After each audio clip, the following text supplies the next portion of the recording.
Hello and welcome to another Portworx demo. My name is Bhavin Shah, and in this demonstration, we are going to talk about how you can leverage REST APIs with Portworx data services to programmatically deploy a highly available PostgreSQL database cluster on an Amazon EKS Kubernetes clusters using a Python-based script.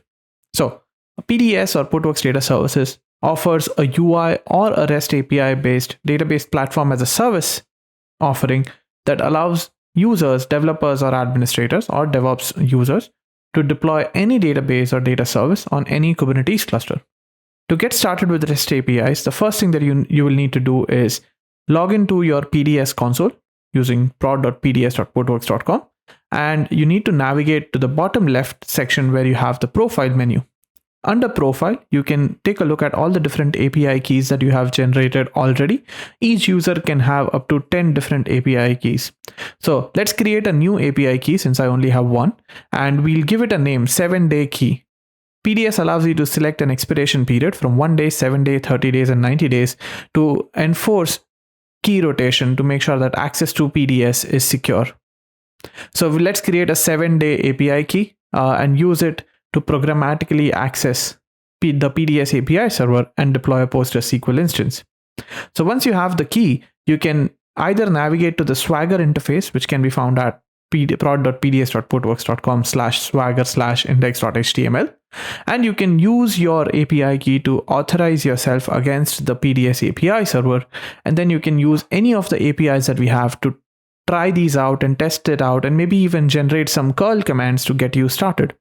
So, for example, let's say I want to get a list of all the accounts that I have access to. I could just click on try it out, click on execute, and it gives me not just the output of that API request, but also a sample curl command that I can use in my own scripts to access or interact with the PDS API server. This is just one of those examples, right? But you won't be able to automate a whole lot of things if you're using a Swagger-based UI to use REST APIs. So for this demo, what we have done is we are going to use a Visual Studio Code instance, and we'll build a couple of different Python scripts to interact with the PDS API server. So in this first script, what we have done is we have defined a bunch of variables where you can enter values for those variables. So account name, cluster name, namespace name, application configuration, template name, the name of the database, the version of the Postgres instance, and the number of nodes you want in your database cluster. We've also copied our API key as part of a header variable. Again, that will be used to authenticate against the PDS API server.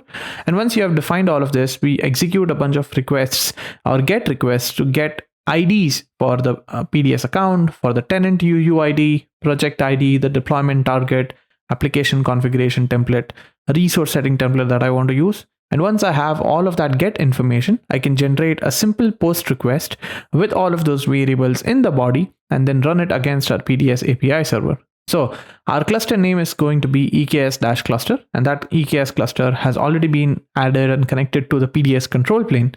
And I want to use the Postgres-demo namespace that's running on that, or that has been created on that EKS cluster. Once you're happy with these configurations, you can just run the Python script, and at the end, it will spit out the deployment or ID for your Postgres instance. This deployment ID can be used to, used in another request to fetch information like the connection string and the password to access that Postgres instance. So let's copy the new deployment ID that has been generated for us and then paste it in the second script, and which basically has a couple of GET requests. The first one will print out the connection string, so the load balancer or VIP endpoint that I can use in my application to connect to the Postgres database.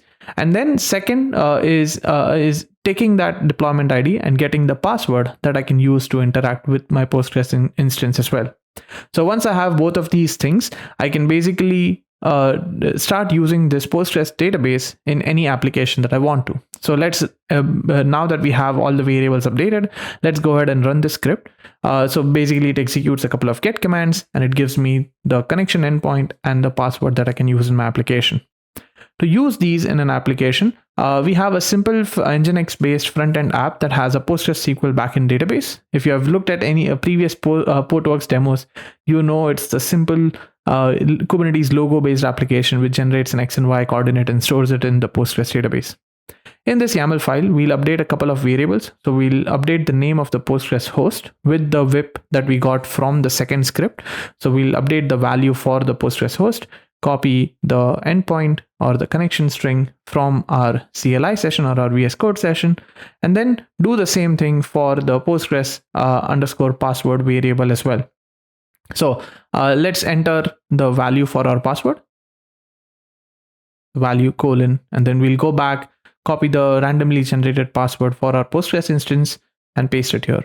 Now that we have updated these variables or environment variables, we can execute or apply this YAML configuration against our Amazon EKS cluster.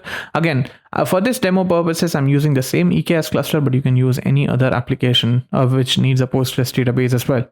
Once you have deployed the deployment and service objects, you can do a get pods and get service to ensure that your pod is up and running, and to fetch the load balancer endpoint or an Amazon ELB endpoint that you can use to access your application. So the Kubernetes counter service basically gives you a load balancer endpoint that makes your application publicly accessible. So let's copy the external endpoint from this CLI session and use it in our browser to access our application. So as you can see, we performed all of these operations without ever having to log into the PDS control plane or using its UI.